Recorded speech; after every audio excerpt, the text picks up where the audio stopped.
Hey there, it's MommaFoxFire coming at you from the messy, imperfect side of life, while also celebrating the beauty that emerges even when things fall apart, just like your favorite tacos, and that's what this is all about.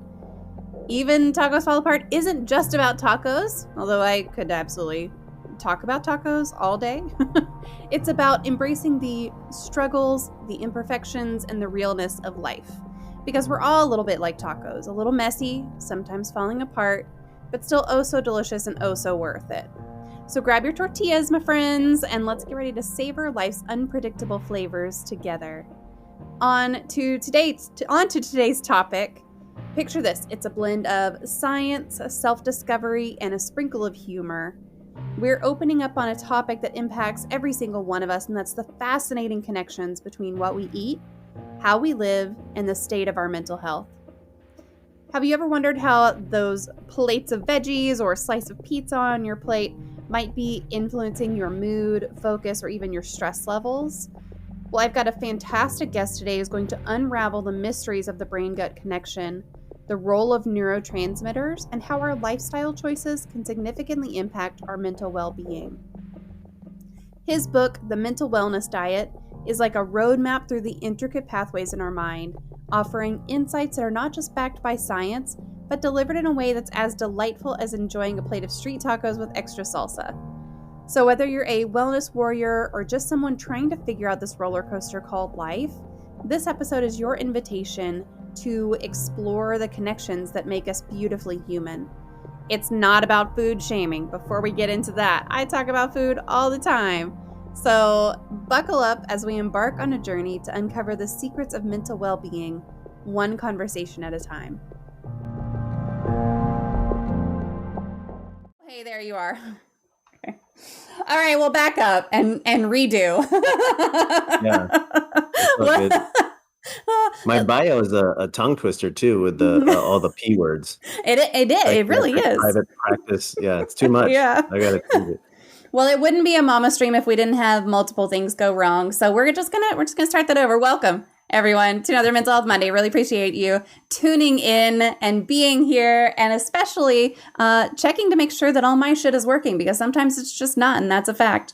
So we are going to be talking tonight about the connections between nutrition, lifestyle, and mental health with Justin Bethoney, and super excited for this topic. I think it's going to be a really good one. If you have any questions, we have a question queue open. Type it into the chat. We'll get it answered there. A little bit about Justin before we get started. Justin has a private practice as a psychiatric nurse practitioner in Bend, Oregon. He has been practicing as a psych NP for a little over 10 years now, seeing both children and adults for psychiatric medication management and therapy in the outpatient setting. His practice primarily focuses on those who are functional, which means working and attending school, but suffering with emotional distress like anxiety, mood disorders, ADHD.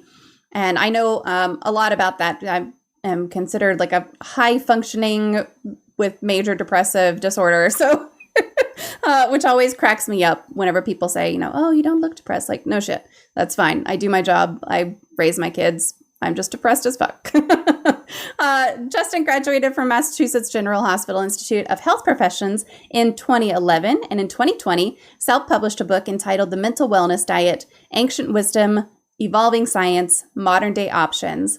The book is based on the idea that if we feed our brain the nutrients it craves, we will be better able to feel and function at our best. I do have some socials, a website, blog, Instagram, a link to the book, a link to his Facebook and everything if you want to connect with Justin. And Justin, since the audio wasn't working the first time, thank you so much for being willing to join us today. Yeah, you nailed that intro. Yeah, thank you. The second go-around was perfect. The second go-around was good. See, it's good that they couldn't hear us the first time. So we do already have a question, and that question in the queue is from Bite Mark. She would like to know, what is your favorite poem? Don't have a favorite poem, but my favorite quote is, "A man can go fishing his whole life without realizing it's not the fish he's after." Oh, I like that. In college, and it stuck with me, and it's something I even think about all the time when talking to patients. So what does that quote mean to you in particular? What did it mean? What did it mean to you in college, and what does it mean to you now? I'm not really sure what it meant to me in college, but it stuck with me. And I think that we all kind of live this life of getting to these places reaching these finish lines. Then we reach these finish lines, and then we push the finish line out artificially again. And we're just always going. And the joke's on us because it's never the outcome that matters. It's the labor we put in, and it's the journey and all that stuff. And so that's probably what it meant to me back then. Now, a lot of the patients I have are highly functional, like yourself, but also suffering, like you just mentioned for yourself. And many patients, many of them with ADHD and also depression, anxiety, they're very driven, and I can feel it, and I celebrate it with them. And their drive sometimes is counterproductive for their mental health. Finding that balance is really important with patients. So the quote, sometimes I share it with patients, helps them to realize they need to put their mind towards something. It really doesn't matter what it is, but they have to put their mind towards something, and exerting that energy, that mental energy. It's kind of like exercise. It feeds yourself back. And so that's what I encourage people to do, which is also the same road as self-acceptance and self-actualization and all that other good stuff. Yeah, that's great. I haven't heard that quote before, but it looks like it's from Henry David Thoreau. So that's a really good one. I like it. Thank you. What led you to become a psychiatric nurse practitioner? Sure. My mom. So my mom was a psychiatric RN, a psychiatric nurse from the 1960s all the way up until after I graduated college, for decades. And she introduced me to the concept of a nurse practitioner right when I got out of college, and I was trying to figure out what I needed to do with myself. And at first I was like, a nurse, male nurse, pass. But she was persuasive, and she talked about the good benefits, the good pay, the flexibility, and the nursing tradition itself. So I took her advice, and then I went to nursing school. And the first month of nursing school, I realized that medicine is about treating or curing or helping the patient. But nursing is about helping the patient help themselves. And that just really clicked with me from the beginning. And I've been so grateful that she steered me in that direction. And I still do that today with all my patients. I love that. I love that you had that inspiration from your mom, and that your mom was persistent enough to be like, okay, but you're not quite getting it yet. I started tallying it up, and she just had been right so many times. At some point in my life, I decided not to disagree because she was likely right. I like that. I'm going to let my kids listen to that part of this and be like, see, look. Now, what's the difference between a registered nurse and a nurse practitioner? Registered nurse typically is bachelor prepared. Nurse practitioner is a master's degree. And then you can also go on and get your doctorate in nursing practice, but that still makes you a nurse practitioner. Nurse practitioner, they often call it mid-level, which some nurse practitioners bristle at. But we are granted the authority to practice medicine, which is to diagnose, assess, treat, cure if you can cure, but mostly there are no cures, and just treat as if you were a doctor who is owning the treatment. But then we also do it with our nursing philosophy and our nursing model, in addition to the medical model, which we're granted to practice. That's great. So what are some of the key differences between like the nursing model and the medical model? Well, medical model is this large shelf, and on the shelf you look for whatever disease name you have, and then you reach on that shelf for whatever disease name underneath has the medications. You take it and you give it, and you tell the patient to go home. That is that's not a flattering description of the medical model. Medical model saves lives in acute care, but when it comes to chronic care, there's a lot of room for improvement. And the nursing model is all about lifestyle, behavior, thoughts, emotions, risks for things, how you're coping. It's all about coping and how your lifestyle. And so the nursing model will again reach to that shelf for the medication underneath whatever the disease name is and give you that medication. But hopefully a good nurse and a nurse practitioner will give you like a holistic treatment plan of like, well, how you sleeping? How you eating? How's your relationships? How's your stress management? What do you do? Do you walk? Do you play tennis, pickleball? A lot of good doctors who do that too. However, in modern day healthcare, a doctor is more expensive for many clinics to employ. And so their time is tighter. A lot of times with nurse practitioners, because we're not as expensive in many situations, or just because of tradition, we're granted more time with patients. And that's how most of us use that extra time. I read something just the other day that was like the average that a doctor is supposed to spend with a patient is 15 minutes. And that blew my mind. Like, how do you get any sort of history from someone in 15 minutes? Yeah. No, Hippocrates does not have a famous quote about "Ye shall spend 15 minutes and then out the Yeah. door you go." That, yeah, it's got. I think medicine really did kind of get bastardized by the healthcare industry. Yeah. We talk about that a lot, just how much insurance and the healthcare industry really does suck. Bite says, yeah, mama, how are you sleeping? He wasn't asking me those questions. Those were not directed towards me. It's fine. I'm fine. Everything's fine. Take that offline. So what are your biggest joys and biggest challenges with what you do now? Oh, well, it can be heavy to really dive in deep. If I did just practice the medical model and just handed out medications all day and pithy little instructions on how to live better, that would be maybe easier and less stressful, but obviously less fulfilling. So it's a definite balance with, hearing people and eliciting really what's going on and trying to understand and trying to find unique, tailored solutions to what they're going through, or at least maybe not solutions, but the best you can do's. And that's just really fulfilling. But then it's a lot of work and it takes me away from my family, and I'm sitting in a chair all day long. That's probably the worst part for me. Yeah, it is kind of a bummer. I work in an office job. It's the life, right? But I had carpal tunnel syndrome, had to have surgery on both hands, and I'm 38. That's right. It's kind of like, shouldn't be happening, yeah. But it pays the bills. It keeps my kids fed and clothed, and sometimes you just got to do what you got to do. So what do you enjoy doing when you're not working? Well, I got small kids, so nothing.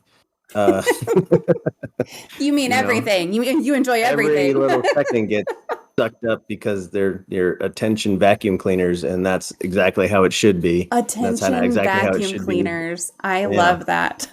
Sucker uppers. But I actually enjoy going to the parks out here in Bend, Oregon. There's so much to do outdoors. At 40 parks in our little town. It's awesome. Wow. Libraries and whatnot. Yeah. So we do good getting outside and being outdoors for a little bit. Love to cook and some outdoor recreation. Friends, fantasy football, the normal stuff. Yeah. It's good to spend as much time as you can outside, especially if you're working inside all the time, and sitting down. It's nice to have those. Oh, I'm surrounded with parks, and especially if you live somewhere, I don't know that you do, but especially if you can live somewhere that's walkable. Like, I live in a very country farm town. It is not walkable. Yeah. Right. But our neighborhood is great. Yeah. Yeah. Yeah. You gotta get what you can with what you got, Yeah, exactly. Yeah. And I'm always walking down, there's the kids all play down at the neighbor's house. And so there's all kinds of, we're not surrounded by parks, but there's all kinds of great things that the kids go and do and stuff around here. So I'm not complaining about where I live. It's actually a very nice neighborhood, but it is the opposite of walkable. There is no food available within walking distance. There is no gas available anywhere close to here. It's crazy. So do you have a serial killer or true crime story that fascinates you? No, I never got on that bandwagon, but I did. I think about the answer. I remember in college, again, I had to do a presentation on something that was fascinating to me in current events. And then I just looked it up again. This guy named Nushan Williams, and this is kind of pretty awful and graphic, but you asked about serial killers, so I feel permitted.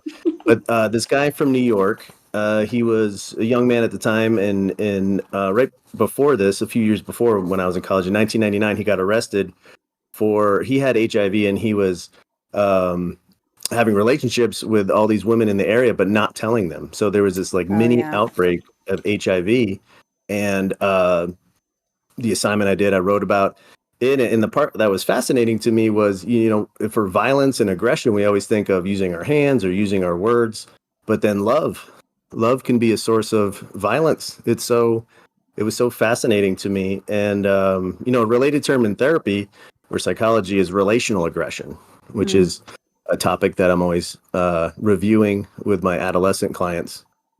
especially nowadays, it's like the triangulation, or you and me, let's be friends and let's get close so we can ostracize the third person, all this stuff. And so, in our world today, when you get close to people, it could happen.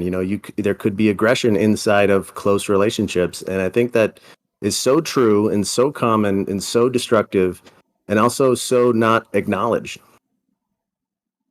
Do you think so that was serial killer fascination? Yeah. Do you think that there has been a rise in that relational aggression recently? You said you work a lot with your adolescent clients on that. Is there a rise in that recently?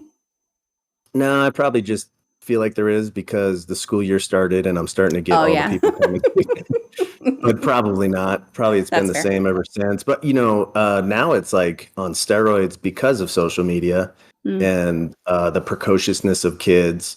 And, when you and I were kids, we could egg our neighbor's house and there's no video camera of it. We'd never get caught. Right. At least I didn't. Anyways, nowadays kids get caught for everything. And it's just that they're immature brains, they're irrational and impulsive, and it's totally normal, but then totally punished. And I think it is maybe harder in some ways, but maybe not more. Yeah. I mean, listen, thank God there were no cameras when I was a kid. You know how stupid I was? It shaped us, allowed us to become who we are. Yep. And we would have recorded all of it and put it out there. I'm sure we would have. I'm so thankful that was not a thing back then. Man, remember the big VHS cameras? You had to put it on your shoulder. You have to carry that around. Like, that's going to slow you. That's going to slow you down. Yeah. Now everyone has a Ring camera. Exactly. Yeah. Right. They're going to see you egg in their house. Or in my case, we didn't do very much egging, but we did plenty of toilet papering. Yeah. Now it's all in high def. Yeah. That's a bummer. So switching over to our topic a little bit, can you explain the fundamental ways in which nutrition and lifestyle choices impact our mental health? And what are some key factors to consider when you're looking at that? The book is based on one main principle. One of the main principles it's based on is nutrient density. So that's for every bite of food you consume, how much is that bite of food jam-packed with the minerals, vitamins, amino acids from proteins, protein factors, fats, healthy fats, omega-3s, flavonoids, all the good stuff that does functional, processes inside the brain and body to clean the brain, to make the brain function better, to make the brain more efficient. So inside every bite of food, how much nutrients that the brain likes are jam-packed into that bite of food. So if you're comparing a Pop-Tart to, animal meat or collagen powder or shellfish or fish or colorful vegetables and fruits, there's no comparison. So we all knew that. We all know instinctively that that's true. What I tried to do in my book was make it more fun, to kind of turn these little nutrients into superhero characters that do their certain jobs. And so you can feel good about every time you take a bite of healthy homemade food. And now it's kind of fun and exciting versus like boring and somehow feeling punitive. So Pite just said my brain likes Pop-Tarts. It told me so. And I mean, there are definitely those reward centers in the brain that are like, sugar. And it can be really hard. Like I don't really like a lot of sweet stuff, but I know that she does very much. And my kids really do too. And so it can be hard to say like, yes, this food that I cooked is good and good for you and it's well balanced and all of this stuff. I'm going to follow it up with a pint of ice cream. Like that's still really tempting even after you've done something like that. Do you think that that's a product of just our society and the things that are available, or is it something else? Food science, food scientists, those bastards, they really are ruining it for us because they're making the food taste too good and too crunchy and too sweet and too salty and too satiating. And it's impossible for us to rewire our brain circuits in one generation. So it just came too fast. And there's nothing against those foods. I mean, I don't have anything against those foods. It just would be like if you have breakfast, lunch, and dinner, if you can get in 2 out of the 3 of those meals, broccoli, sweet potatoes, onions, garlic, some animal protein, fish, shellfish, or supplements, if you can get those in, then they're in. And if they're in your brain. And if they're in your brain, they're working. And hopefully that could turn the tide for some people who are experiencing mental health symptoms. Hyper palatable is the term for the foods that I heard. I agree. Yeah. They're engineered to be that way now, which is palatable and hyper palatable are technical terms in research and in food science. Yeah, that's what they're aiming for. So you mentioned kind of like the things that people are dealing with, mood disorders, anxiety, ADHD are pretty common challenges. Can you discuss the role of nutrition and lifestyle in managing those conditions, and what potential benefits can folks expect to see for making changes in things like nutrition and things like lifestyle? Sure. I think here's one kind of clinical frame is effect size. So, someone who has a broken bone, a cast on the broken bone on the arm is an effect size of 1. It fixes it, right? Let's say you have ADHD and you take an amphetamine or methylphenidate, one of those stimulant medications. That effect size is up there like 0.8. So 1.0 is perfectly no more problems. And 0.1 or 0.2 is just like a little bit of help. Then 0.5 is like kind of good. If you have depression or anxiety, the SSRI, common medications, are 0.5, 0.6 maybe. And so I would put food at below all of that, eating healthy, managing blood sugar spikes, sleeping well. They're all, actually sleep is probably maybe a 0.5 itself, but they're all 0.2, 0.3. But if you add them all up, then you get a really big effect size if you make them into a transformer. You got the transformer, the legs is sleep, and the other leg is diet, and then the left arm is exercise, and then managing your thoughts is the right arm. I like that. There you go. You add it all up, and it's exponentially better, and it just fits how we evolved. I mean, this is the instruction manual for our brains and bodies and minds to have these kind of inputs. Yeah. It's nice to hear you talk about, because I've had folks join me on this podcast before where they're like, no medication, everything can be fixed with diet, exercise alone, which I strongly, in some cases, disagree with. So it's nice to hear you say, like, yes, the medications are going to help. They're at this level, but food, diet, exercise, all of those things, they can help as well if you kind of stack them up. So it's nice to hear that piece as well. Yeah. I mean, sometimes you hear people who will say, anecdotally, like somebody older outside of Trader Joe's, they'll be like, "Oh, what helped me is beet juice. I had beet juice every day, and now my arthritis is gone." There's always that. And if people say like, "Oh, all you need to do is this, all you need to do is that," they probably don't know. They probably don't even have mental illness as severely as, many other people. But the concept of time too. If you want if you want things to get better quickly, medications is a tool that you can use, and there's no shame in that, and it can get it better quicker. If you want to do the sleep, diet, managing the blood sugar, exercise, building your community, it could still work. It probably still will work, but I mean, the time that you have to wait until it works is just going to be a lot longer. And everybody's going to want their own solution, their own mix of solutions. Right. So here's a question from the chat, and this is part of the question as well. So if it is too divisive of a topic, I get it, but what do you think of the recently passed California or Canada, CA ban on food dyes? I'm assuming that's California, but maybe it's Canada. I don't know anything about it, Canada or California. So I don't know which food dyes, but there's a lot of chemicals that are not that are harmful to the body. A lot of them tend to be endocrine disruptors. So they either mimic estrogen or they block receptors for other hormones, and they are really terrible. So yeah, I mean, I'm not sure if I would argue against banning them. And I guess if it's like I'm free to eat whatever I want, I agree with that. But I think education probably is more important than laws. Mm-hmm. Right. Red dye number 3 is the big one, apparently. Yeah. Well, I don't know if there's an argument here. People probably shouldn't eat it, but if you eat it, I'm not going to criticize you. Are you eating your broccoli? That's what I'll ask. In addition. Yeah, it's a good question. I don't know what red dye number 3 is, but I do know that my father is allergic to some food dyes, whatever the food dyes are that are in both Cheetos and nacho cheese Doritos. And he loves those 2 things. And so he'll eat them. He'll eat them. And my mom and I will be like, you got to stop. You're going to start itching soon. And he'll keep eating them. And then the next day he'll be like itching all day. And we're like, we told you so.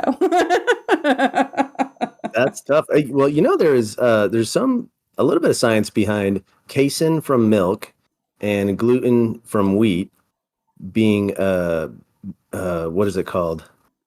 Casomorphin or a gluteomorphin, where especially I think they found this connection in children with autism that they interact with the endogenous opiate receptors in your body. So kids with autism could be experiencing harmful effects from the milk and the casein protein in the milk and similar to the gluten in the wheat, but they can't stop eating it. It's the only thing they'll eat because the theory goes it produces an internal opiate response. So there's like an addiction, literally. Interesting. To these kinds of things. And so I don't know if that happens with your dad and the red dye or, he just likes what he likes. I'm pretty sure he just likes what he likes because he doesn't seek out. He's not like constantly buying Cheetos or something. But he definitely, if someone has a bag of Cheetos and they brought it to a family event, like he won't stop eating them. And mostly he's just like, these are really good. I'm going to keep eating them because they're very, very tasty and delicious. And despite my mom and I both kind of going, you're going to get itchy. he just keeps going. Give me 1 second. My 16-year-old just sent me a message. He wants me to turn off the lights outside. Okay. Apparently he's going to bed and he wants me to turn off the lights outside. So I gotta do that for him real quick. That's responsible. Yeah. Yeah, he goes to bed pretty early because same with my youngest. So my youngest goes to bed very early because if he doesn't, he's not going to wake up any later and he's just going to be really cranky. And my 16-year-old, if he doesn't go to bed at a decent hour, he's not going to be able to wake up any later because he sleeps as late as he possibly can already. And he's just going to have a bad day the next day. So I've got them both where they're like, I understand. I have to go to bed at this time. And my 16-year-old actually this year just set his own bedtime. He's like, I think 9 o'clock sounds like the right time for me. We're going to try it out. So that's all great. Right. I always tell parents of patients that, as kids get older, you lose control, but you can gain influence if you can kind of lay it out for them. I've definitely found that to be true because I don't have a lot of rules, but the ones that I do have, I try to explain very, very well and give my reasons and everything. And we talk it through. And I know that in his personal relationships and everything, my word is not law anymore, but I can tell that sometimes he listens to me, which is good for a 16-year-old, I feel like. Yeah, I tried to put a coat on my 6-year-old and it was cold outside the other day and he told me no. I make my own choices. Okay. You're going to be cold. You're going to be cold. Yeah. Yeah, if it's not going to be harmful, life-threatening in some way, sometimes natural consequences are better. Yeah, and you got to make his own choice. Yeah, absolutely. In your practice, you focus on psychiatric medication management and therapy. How do you incorporate nutrition and lifestyle recommendations into your treatment plans? And what results have you observed from doing that? Sure. For me, it's always patient-led. Some people don't believe or aren't interested. Some people have actually been to naturopaths or other alternative functional medicine providers and felt like they didn't get a lot of bang for their buck. The number one intervention that I always offer my patients is therapy. My visits are an hour long and medication is a portion of that, mostly therapy. And then sometimes I'll squeeze in the functional medicine, the lifestyle, the supplements, the diet. So we kind of dip our toes in the water with little supplements here and there to help with the sleep at night or to amplify whatever we might be doing with the medication, or if I run blood work and see if, iron deficiency is really common and a super easy fix. It fix as in to really clear out the fatigue, the brain fog, the depression, and the anxiety. And that's before you even start medication. So if you have something like that, that's kind of like a direct thing. But, again, it's not going to produce a signal, except for sleep. But eating better is going to make you feel like, a little better. Controlling your blood sugar is going to make you feel like maybe I feel okay. Sleep, you probably definitely know if you get a good 8 hours going from terrible sleep. But, it's just additive. And it's when patients come to me, it's the 11th hour because they waited until the 11th hour to come see someone like me. And so we get things kind of cool down. We build up our strengths and our resiliency. And then once we get that momentum going, then I kind of introduce it. Then it's up to them. So usually start with supplements, doing the sleep hygiene, getting exercise. Those are like the intermediate ones. And then down the road, if they're into it, we'll try like a diet change. Mm-hmm. Now, when you say supplements, is it like take this multivitamin, or do you target specific things? Like if it's iron deficiency, you take something for iron, that kind of thing? Yeah, I guess 2 categories. I mean, if you have an iron deficiency, then definitely iron and maybe some vitamin C. Right. That would be pretty straight up. Iron deficiency is something you can verify with a lab test. Mm-hmm. So is maybe a B12 deficiency, maybe a folate deficiency. Most other things, it's you make a good educated guess from the collection of symptoms, body and mind. And you ask them about their diet. Sometimes I ask them to track for a few days just to give me like a good background there. And then there's supplements that can help for sleep. Sometimes herbs, B vitamins can be helpful. Magnesium, everybody's heard of that.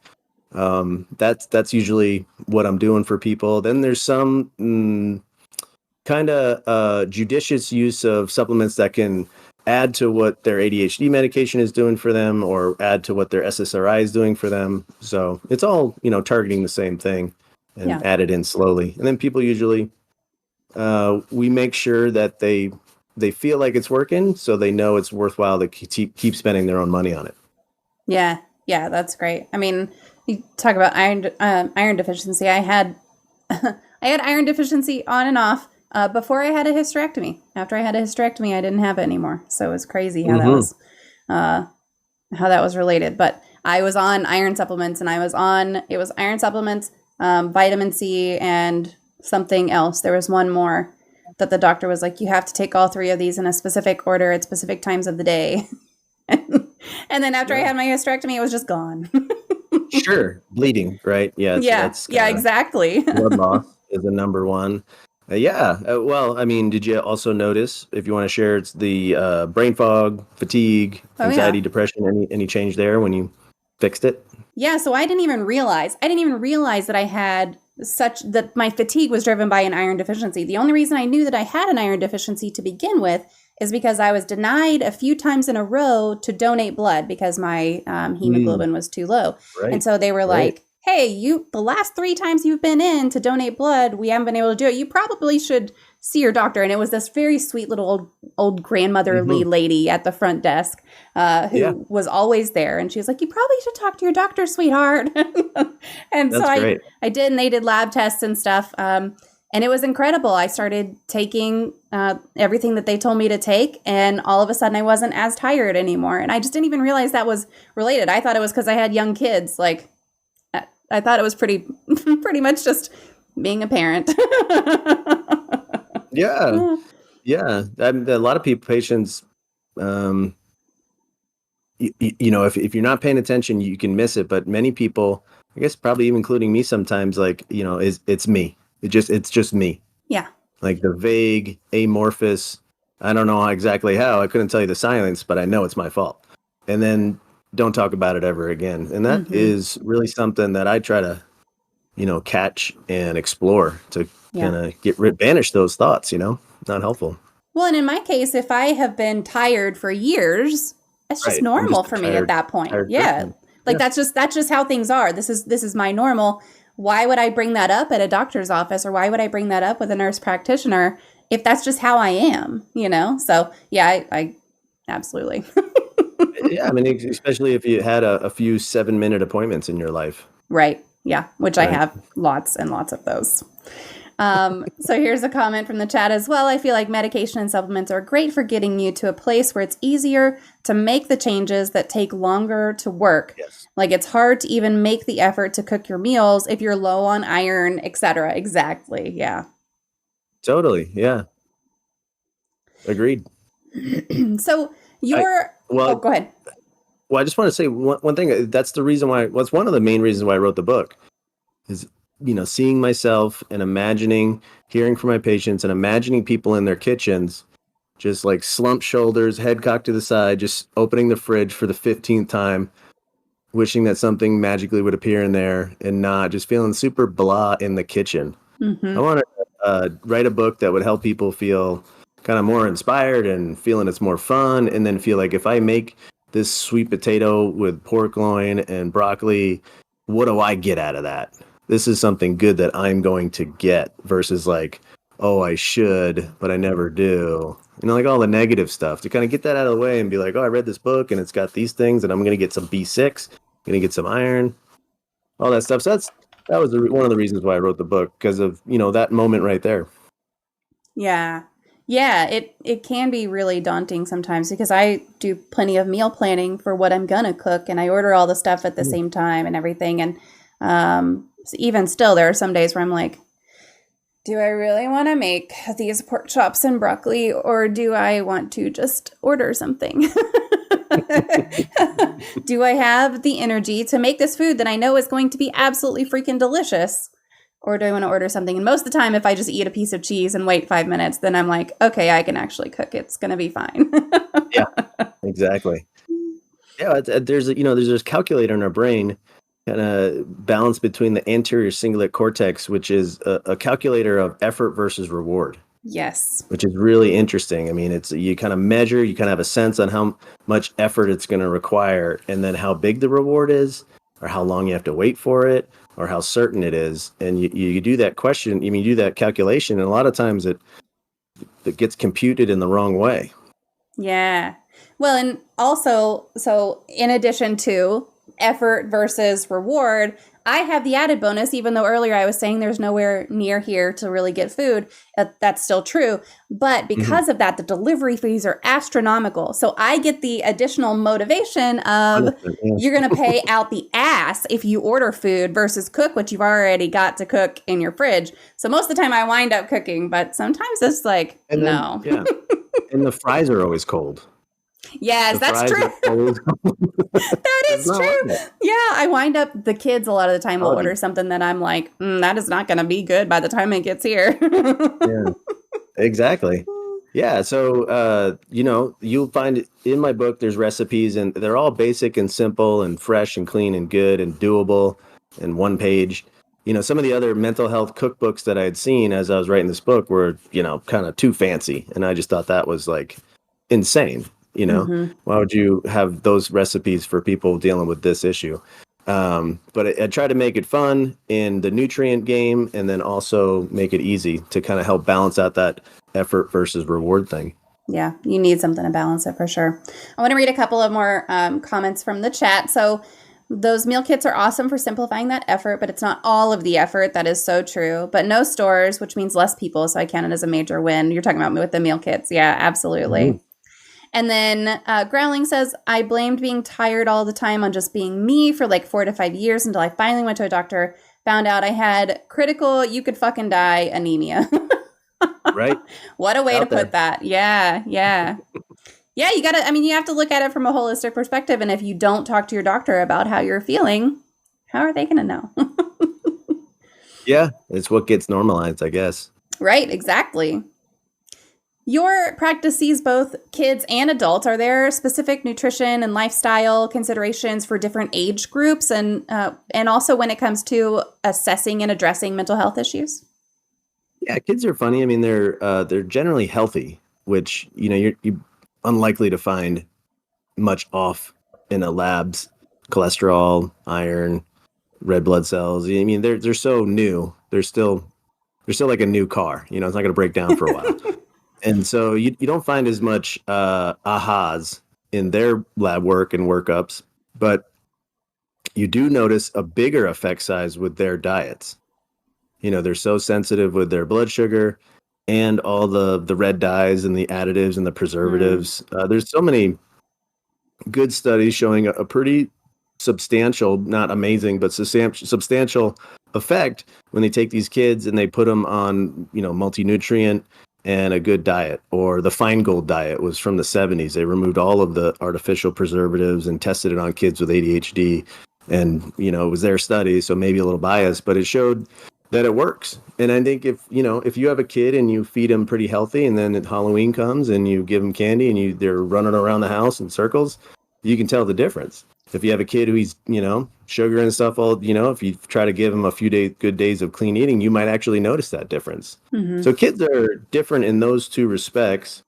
I think I forgot the original question. Just like nutrition and lifestyle considerations for different age groups, and then also when it comes to mental health issues. Oh, blood sugar is, as you get older, younger kids are not, nothing's really going to stand in their way from getting a snack. But as you get older in your adolescent ages, there can be other maybe social or other kind of hangups on eating, or there can be like a badge of honor from going as long as you can from when you wake up until you go to bed without eating for some reason. And then the blood sugar is kind of up and down. A key thing that happens when your blood sugar dips is you'll be hungry, and if you override that signal or don't feel the hunger signal, your body will go to its stress hormones to release the stored glucose in the form of glycogen in the liver and muscles. And the price you pay for that is unlocking excess stress hormones. So you go to like, oh, I don't need to eat. I'm going all day. I'm like running on a treadmill to like, I'm going to pull my hair out and I can't take it anymore. And I don't know what's wrong with me. You got to eat. So blood sugar, I think, would be very important for adolescents and adults. That's one I see a lot of the time. Yeah. And I know that that's included in a lot of the lab tests and everything. Is that always caught on a lab test, or is it variable a little bit? Absolutely not. No, most of the lab markers are, except for a few, are what's going on at that moment that they're pulling the blood out of your vein. It could change seconds or minutes, hours later. So it's like one moment in time what the lab typical baseline blood work is getting. There's other markers like hemoglobin A1C, and then there's like another one, glycomark is another that can show you like the variation in the up and downs in the blood sugar. So there's some that can give you like a over time kind of general picture, but most of them is just that moment in time. One of the things I ask patients to do is, if they can, before their blood work, track some stuff the 3 days leading up to their blood work. And then the time of day that they took the blood work, and was it fasting, and what time, and how long were you fasting? Was it 8 hours or was it 12? Depends on a lot of factors. So, I think the story that people tell you, the symptoms that they tell you, the patterns they tell you, the diet they describe, all that information is probably more important than any one fasting blood glucose level on a lab on one day. Yeah. Now, you mentioned the stress hormones and everything, and I want to talk about stress because that's a super common part of modern life, especially. And as we were talking about earlier, I have a desk job. You sit at a desk as well. So our bodies don't have the ability to like get that fight or flight stress kind of out there. So how does a high stress lifestyle without those kind of the ability to combat it a little bit as we would naturally affect our mental health, and what can folks implement to mitigate the negative effects of that? First half of my book is about stress and lifestyle, and then the second half is more sciencey stuff about the brain and brain functions and how nutrients make the brain function. But that first half is about stress. The main thesis there is that we should all aim lower. I mean, I think the villain in my book is modern day life. Yeah. And we are the heroes. And so even if you're not stressed, you're overly stressed if you live in 2023. If you think about the news, what we consume, what we see, the images we see, just thinking recently, social media, expectations, competition. We live in such a competitive, individualistic society, and we're always clicking and looking for likes. It's just money, inflation. It's just everywhere. We're like the goldfish swimming in water, not realizing that we're in water because it's all around us. So I would argue that everybody's stressed and everybody is pushing and everybody is feeling strained and pressured. Mm-hmm. If there's somebody out there who's not stressed, they can jump into the comments. But I'm sure I don't think they're going to be here. If they're not stressed, I don't think they're here. So yeah, I mean, aiming lower, loving yourself, finding what character strengths are unique to you and what you love about that, and just going with that and going down pursuits that meet up with your strengths, and maybe work on your weaknesses if you want, but feeling good about the labor you put into life versus the outcomes. And so that's kind of the aiming lower. And it's all these expectations that we're under in modern day life without realizing we're under these expectations. Yeah, goes right back to that quote at the beginning, right? It's kind of about the journey and not necessarily what you're trying to accomplish that day. It's hard for me to say, like, yeah, I'll aim lower. That's hard for me to say. Yeah, me too. Yeah, a little bit of a perfectionist when it comes to a lot of things. So, so what do you say to someone who's like, I can't aim lower. It's not possible. Yeah, well, I understand. I get it. I don't know if it's important that they respond to me in that moment, as much as it's important that I was thought-provoking in that moment, and they could sit and maybe stew on it a little bit, let it marinate. And, it's got to happen in the dark, in secret, in quiet. Nobody could hear, in that moment where you give yourself permission to not try so hard. Yeah. It's private first. Yeah. Nobody pounds the table and like, God damn it, you're right. This is the last podcast I ever do to promote this stupid book. I'm done. Never. We don't say that. No. But you can make little changes in it, and you can at least change the way you think about it, so you're not adding up all the negatives as much. Mm-hmm. Yeah.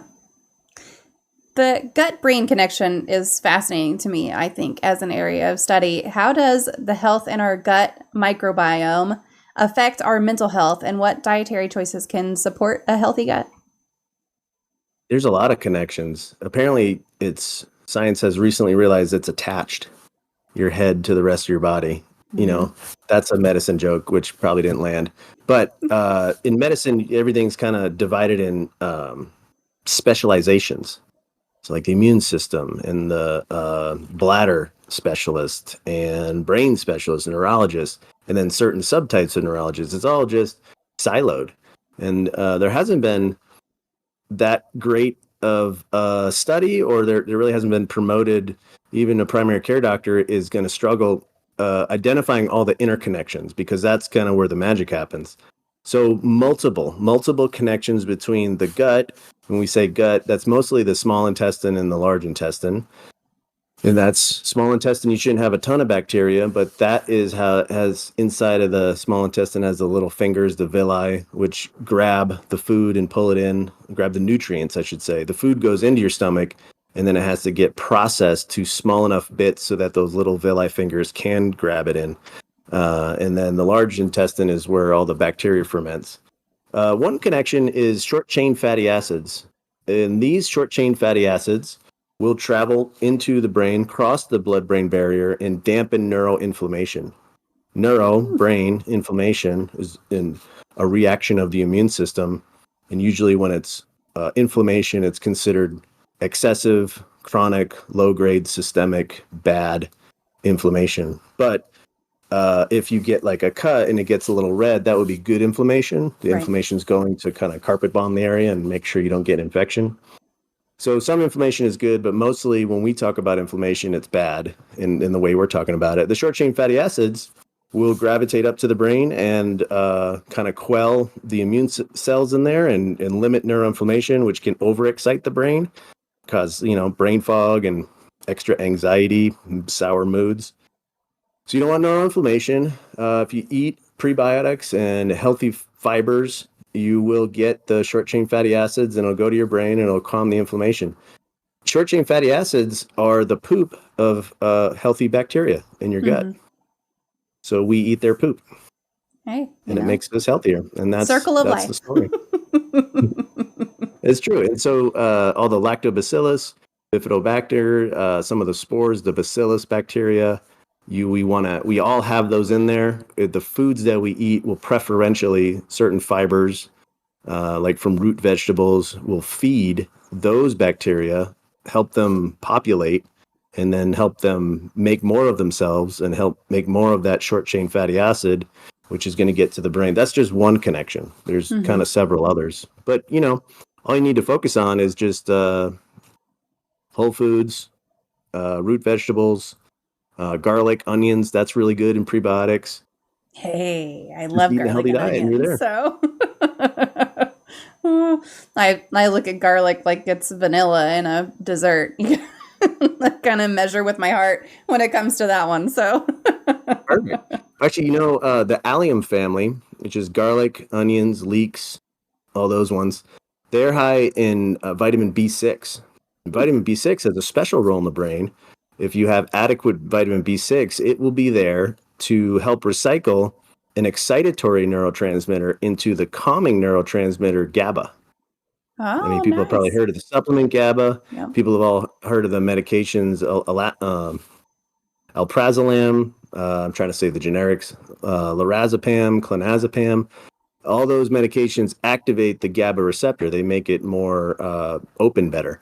And so then the GABA molecule can be hitting that brake signal, so it's like tapping on the brakes in your brain to kind of help you fall asleep, help you remain calm, quell, and kind of silence the amygdala, the fear center of the brain.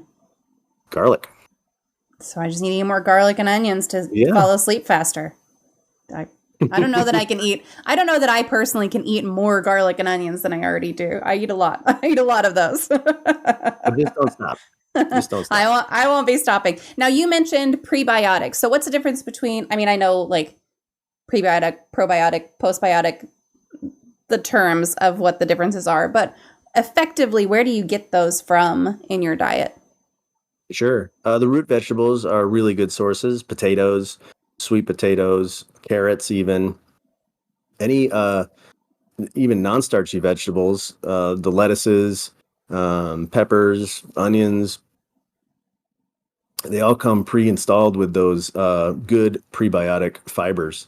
And then there's various supplements you could get, chicory root and inulin, and they have some fun names, guar gum and beta arabinogalactan. Just there's so many that are out there. That sounds like a space chemical. Yeah, think about the root vegetables. That's going to get you what you need. But also like rice and bread, if that's what you're eating, that'll give you some benefit.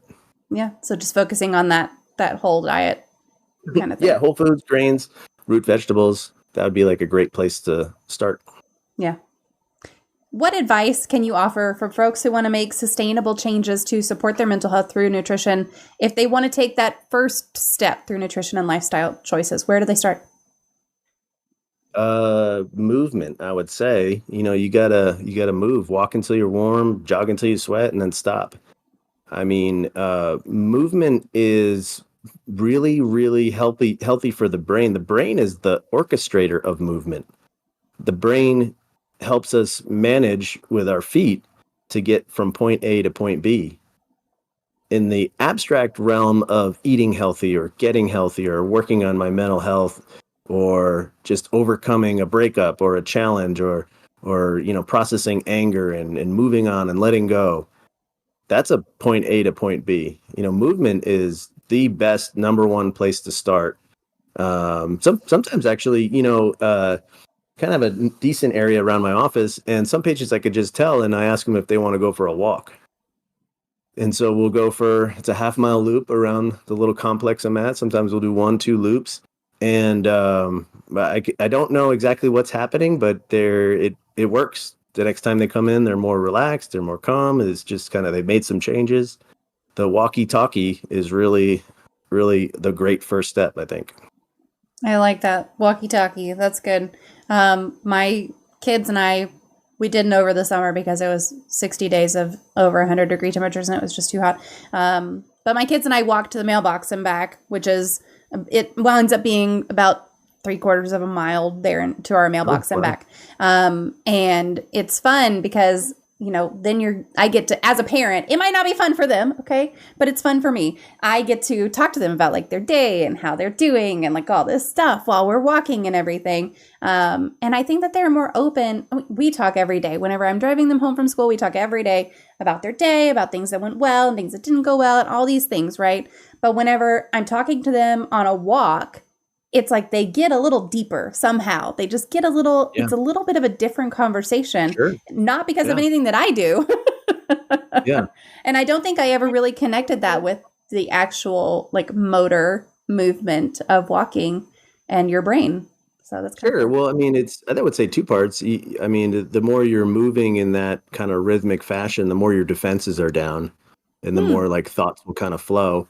And then I think, when you're eyeball to eyeball with somebody, there's always a degree of threat, which psychiatry and therapy have never figured out how not to look directly at someone. They've never really created rooms where you look kind of at a 45-degree angle.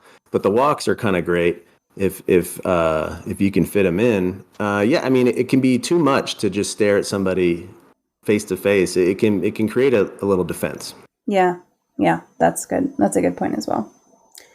Psychomotor is a big word. I like that word. Probably just because they're distracted by walking, which is forcing them to not block. Like you said, defenses are down.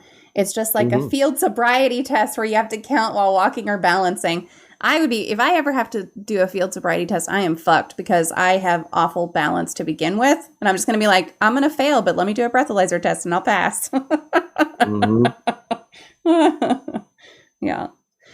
So your book, which is The Mental Wellness Diet, explores the relationship between nutrition and mental health. And we've talked about it some already throughout the show, but what are some of the key insights from your book and about how our dietary choices can impact our well-being? Sure. Those last 5 chapters are the 5 functions: respond, fuel, build, balance, and protect. And I chose those words because they're one word and they're easy. And then behind them is a unique function of the brain that's really helpful. That kind of crosses all of the psychiatric illnesses, mostly depression, anxiety, ADHD type stuff. So respond is about neurotransmitters and what are the nutrients, the micronutrients, vitamins and minerals that are needed to literally create and manufacture serotonin and dopamine, norepinephrine, acetylcholine. And these are really critical neurotransmitters that are along little stoplights along the brain that gate traffic and allow us to feel things or not feel things or focus on things or let things go. So you just want to have ample supply so you can respond to life happening all around you. So that chapter kind of explains that. Then it will have a diagram in the book kind of depicting, how the neurotransmitters are made and at each step if it's vitamin B3, if it's vitamin B2, if it's iron, folate, vitamin C, where it all fits in.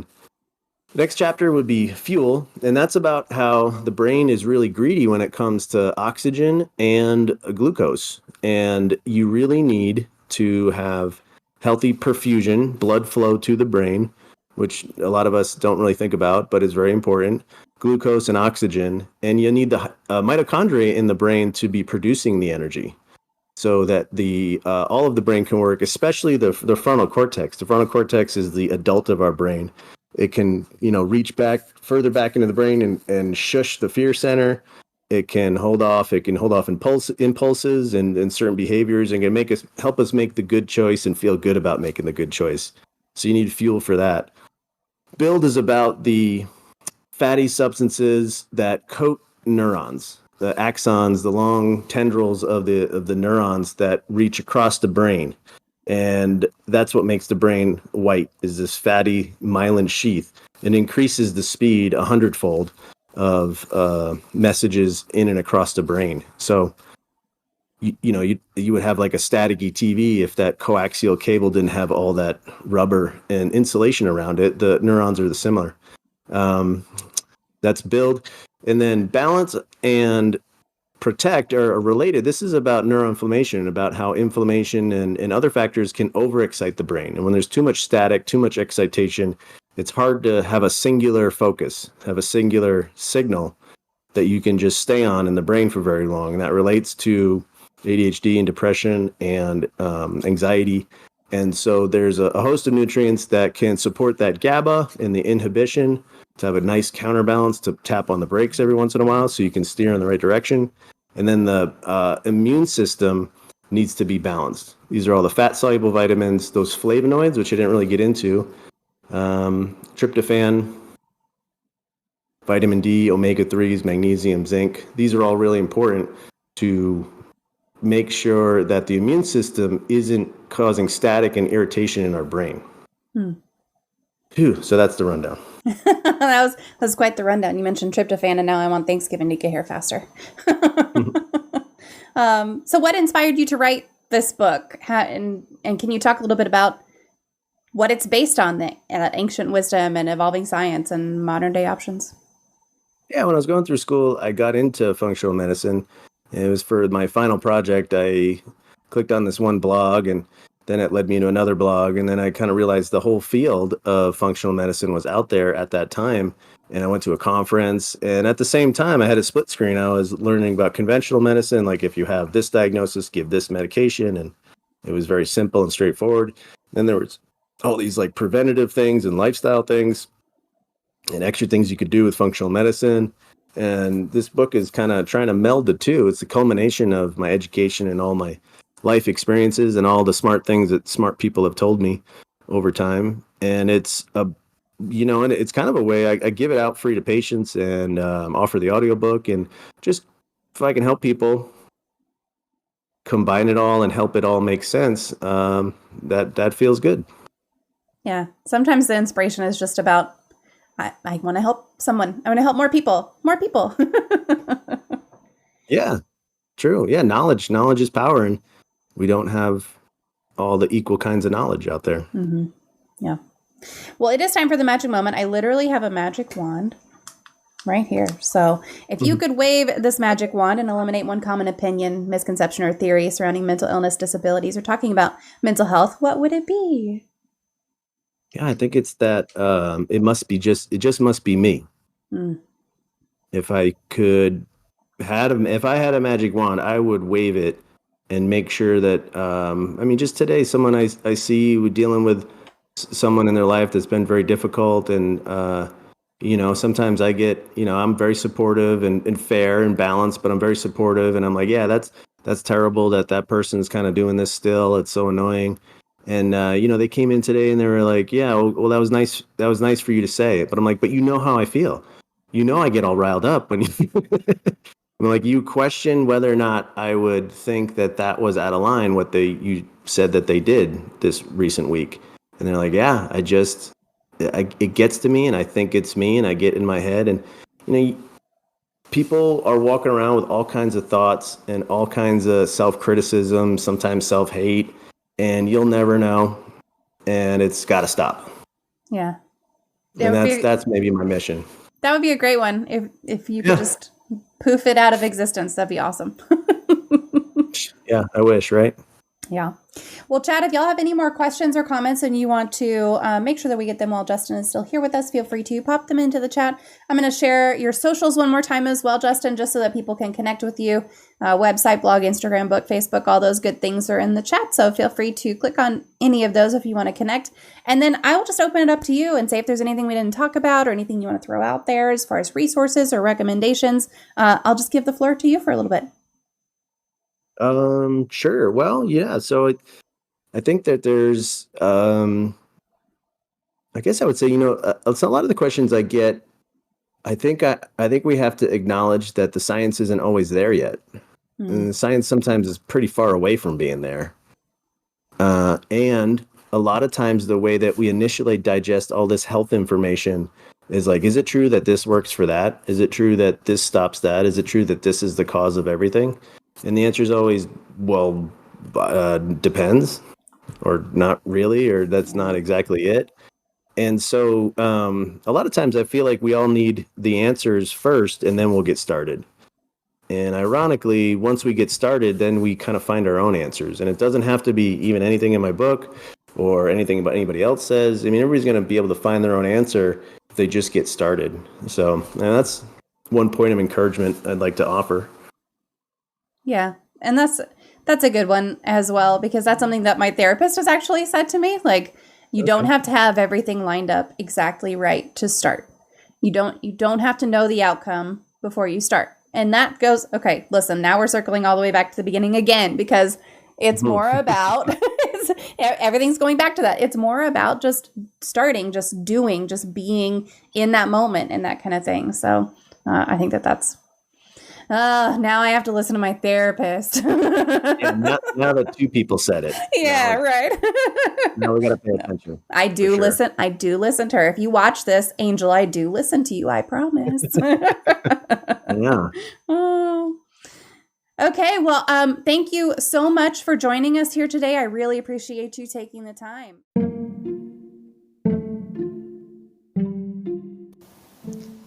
I hope after that you are still a wonderful taco enthusiast, because that brings us to the end of another flavorful episode here on Even Tacos Fall Apart. I don't know about you, but my brain is buzzing with all those nuggets of wisdom about the connections between what we eat, how we live, and our mental well-being. It's incredible how the food we put on our plates can have such a profound impact on our moods and also on our mental health through our gut. Now, let's take a moment to reflect on how we can apply Justin's insights to our everyday lives. Maybe it's incorporating more whole foods, taking a daily walk, or just giving ourselves a little extra grace in this chaotic journey we call life, and remembering that small changes can lead to big transformations, and small things that you might not have all of the control over can have a big impact on what's going on in your life and going on in your brain as well. To all you amazing listeners out there, I would love to hear your thoughts on today's episode. Share your takeaways, your aha moments, or even your favorite taco recipes. Connect with me on social media. I'm MommaFoxFire, MommaFoxFire, or drop me a message on the tacosfallapart.com website. Your stories and experiences are what make this podcast truly special. Before we wrap up, a very quick reminder, if you enjoyed this episode and you want to keep the taco train rolling, don't forget to hit that subscribe button. Give me a thumbs up, leave a review. Your support, your interaction really means the world to me, and it helps Even Tacos Fall Apart reach even more wonderful souls like yourselves. All right, my lovely taco tribe, until next time, keep savoring life, embracing the messiness, and remember, even when tacos fall apart, we still love them, and I still love you.